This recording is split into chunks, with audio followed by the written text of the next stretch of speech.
안녕하십니까. 예, 추석 명절 저 어떻게 잘 지내셨는지 모르겠네요. 예, 그 추석 명절 전에 이데올로기 순관 대상이 한 파트 나갔어야 되는데 그때 못해서 이번 주 금요일 날 하게 되었습니다.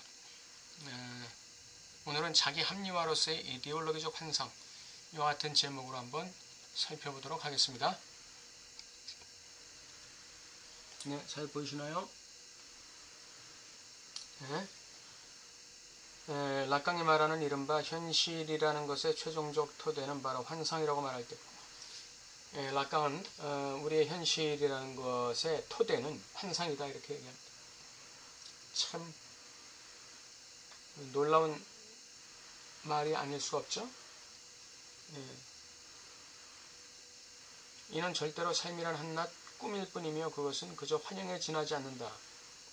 왜? 환영으로부터 만들어진 거기 때문에 현실이라는 것이 그렇게 이해될 수 없다는 것입니다. 락강의 태제는 이와 다르게 환영적인 반영이라는 보편적인 논리로 환원시킬 수 없는, 현실은 환영적인 반영일 뿐이야 라는 보편적 논리로 환원시킬 수 없는 끝까지 존속하는 잔여물로서의 그 견고한 중액이 항상 남아있다는 것이다. 그 환상이 지시하는 그 어떤 중핵이 있다는 것입니다. 그게 끝까지 존속하는 잔여물을 얘기하는 거예요. 그러니까 우리가 환상이 있다는 얘기는 그 이면에 결여가 있다는 얘기고, 텅 빔이 있다는 얘기고, 어떤 이 빈 집이 있다는 것을 얘기하는 것입니다. 그 견고한 중액이 항상 남아있다는 얘기는 이 환상은 항상 어떤 이 핵심을 얘기한다는 거예요. 핵심을 지시하고 있다는 거예요. 그 핵심이 뭐냐?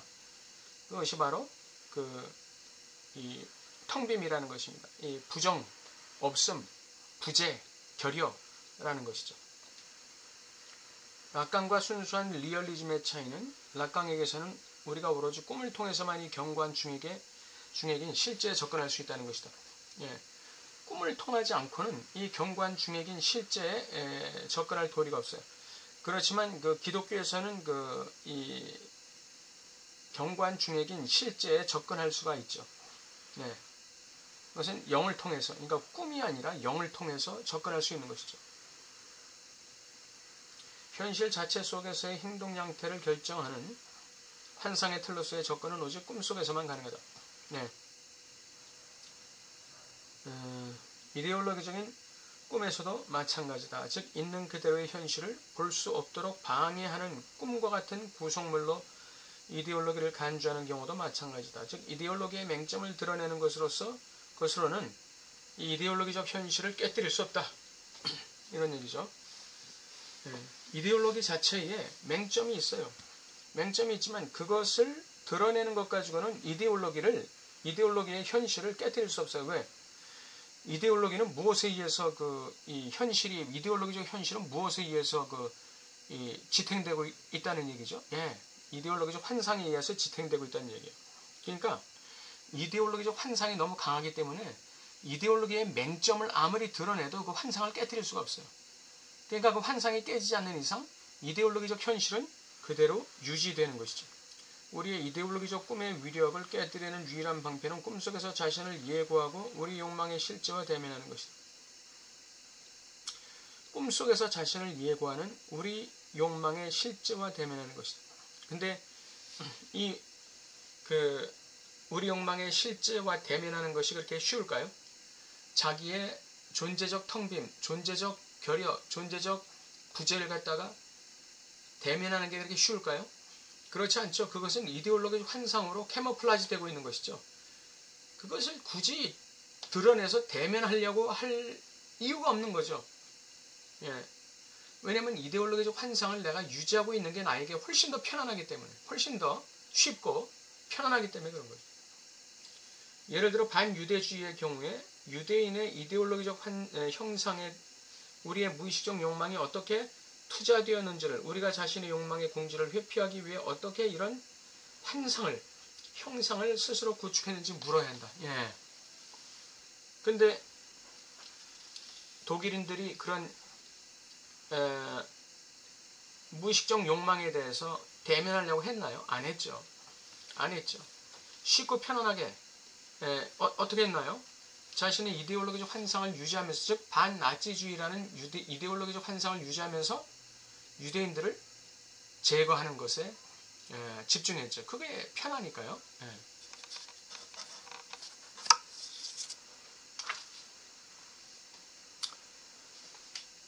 자, 두 번째 한번 들어가 보겠습니다. 유대인들의 실정적 특성. 재정적으로 착취한다든지 우리 어린 딸을 유혹한다든지 그들 중 일부는 정기적으로 씻지 않는다든지 하는 이 유대인의 실제적 뿌리, 이 현실적 실정적 특성과는 아무 관련이 없어요. 이 반유대주의의 이데올로기적 환상, 이는 반유대주의 집단에 대한 부차적인 합리화를 덧붙임으로써 소위 우리의 무의식적 편견을 확증시켜줄 뿐이라는 사실을 말해주는 거예요. 유대인에 대한 반유대주의 집단의 이데올로기적 형상은 우리 자신의 이데올로기적 체계의 비일관성을 봉합하는 하나의 수단일 뿐이다. 네. 유대인에 대한 반유대주의라는 이데올로기적 형상, 즉 이데올로기적 환상은 독일인 자신의 이데올로기적 체계의 비일관성을 봉합하는 하나의 수단이 불과해요. 아까도 말씀드렸듯이 그 실제적 중핵을 보기보다는 이데올로기적 환상을 유지함으로써 좀 더 쉽고 편한 길을 가려고 하는 것이죠.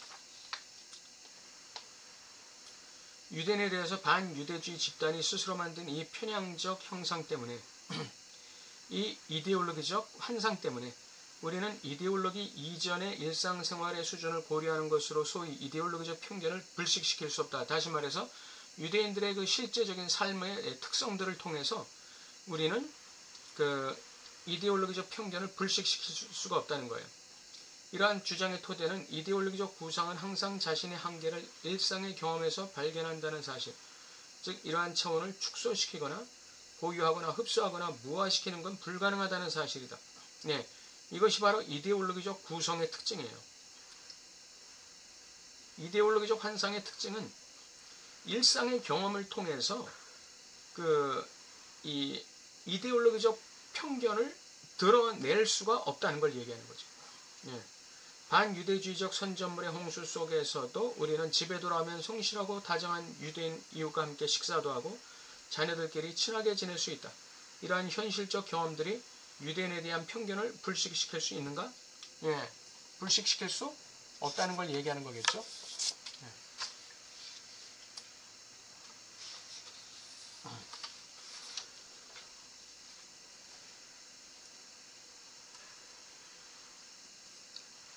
자, 이데올로기는 우리가 그것과 현실 사이에 어떠한 대립도 느끼지 못할 때, 즉 이데올로기가 현실 자체에 대한 우리 자신의 일상적인 경험 양태들을 결정하는 데 성공할 때만 비로소 정말로 우리를 사로잡은 것이다.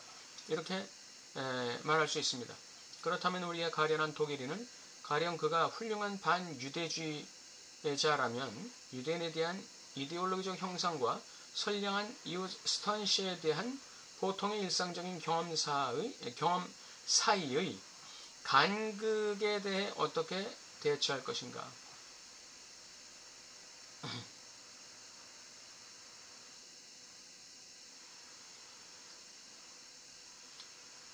이 간극을 어떻게 대처하면 되겠어요? 이데올로기가 우리를 사로잡는 통로는 뭐냐면 이데올로기적 환상과 현실 사이에 대립을 느끼지 못할 때거든요. 예, 그래야 갈등이 없을 거 아니에요. 그래야 이데올로기적 환상이 흔들리지 않을 거 아니에요. 이데올로기적 환상과 현실 사이에 간극이 없어야 되잖아요. 대립이 없어야 되잖아요. 그래야 이데올로기가 우리를 사로잡을 수 있잖아요.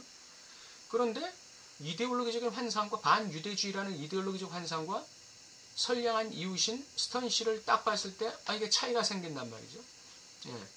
그걸 어떻게 극복할 것이냐 이거예요.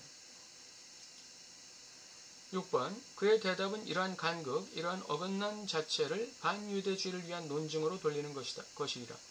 당신은 그들이 얼마나 위험한지 아느냐. 그들의 진짜 정체를 파악하는 것은 쉽지 않은 일이다.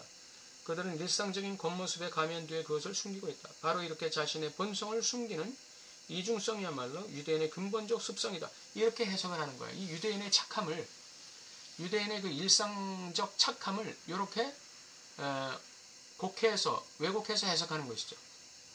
바로 이렇게 처음 보기에 그것과 모순되는 듯한 현실적 사실도 이데올로기 그 자체를 위한 논증으로 기능할 때에 비로소 이데올로기가 진정으로 성공을 거둔다. 즉 이데올로기적 환상과 현실이 일치한다. 갈등이 일어나지 않는다. 이 얘기죠. 네. 오늘 자기 합리화로서의 이데올로기적 환상. 이데올로기적 환상이라는 것은 자신을 합리화하기 위해서 현실의 어떤 객관적 사실을 왜곡한다는 그런 그 특징이 있다는 걸 우리가 알아야 되죠. 현실적 객관적인 사실을 갖다가 왜곡해야 돼요. 왜곡해서 이 유대인들의 음험함을 가리는 어떤 것으로 사용한다는 이러한 해석으로 나가야 돼요. 거기서 음모론이 나오는 것이죠. 아, 이거 음모야. 실제로는 저것들 저렇잖아. 엄청나게 음흉하고 악마적이야. 그런데 현실적인 이러한 선한 모습을 보여줌으로써 자신의 음험하고 악한 악마적인 본성을 가리려고 하는 거야. 라고 음모를 만들어야 돼요. 음모론을 만들어야 돼요. 이것이 자기 합리화로서의 이데올로기적 환상입니다. 현실에서 그런 일 굉장히 많이 일어나죠. 자신의 이데올로기적 환상을 이용해서 현실을 왜곡해서 하나의 음모로 만드는 거예요. 현실에서 일어나는 일을 다 음모로 만드는 거예요. 자기의 이데올로기적 환상을 유지하기 위해서 이렇게 현실을 왜곡하는 것이죠. 예. 자기 이데올로기적 환상이 깨질까봐 두려우니까 그렇게 되는 거예요. 자, 오늘 자기 합리화로서의 이데올로기적 환상이라는 제목으로 살펴봤습니다. 다음 주 목요일 날 뵙도록 하겠습니다. 감사합니다.